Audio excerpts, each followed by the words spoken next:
আজকে আমি একটা জিনিস খেয়াল করলাম।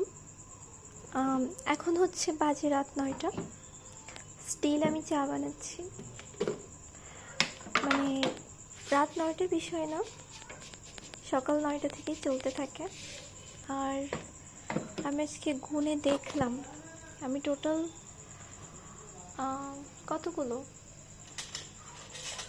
36 কাপ চা বানিয়েছি। 36 কাপ চা বানিয়েছি, এর মধ্যে অনেক কিছু আছে। আর পাতিলটা মানে আমার চা বানানোর প্রেশারে আমার চায়ের পাতিলটা খুব তাড়াতাড়ি বৃদ্ধ হয়ে যায়। তো আর আমি যে সে চা বানাই না, আমি বিভিন্ন জড়িবুটি দিয়ে চা বানাই। তো এই চলছে আমার চা বানানো। কেবলই রাত 9টা বাজে, জানি না কটা পর্যন্ত থাকবে। জি মা।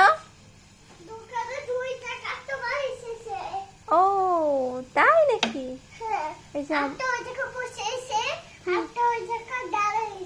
ও আচ্ছা আচ্ছা, আমার মেয়ে আবার ইনফরমেশন নিয়ে এলো যে দোকানে 2টা কাস্টমার এসেছে, তার মানে এক্সট্রা 2টা চা বানাতে বলে দিয়েছে হয়তো তোর বাবা ওকে। তো সুন্দর জিনিসটা, তাই না? আসলেই সুন্দর।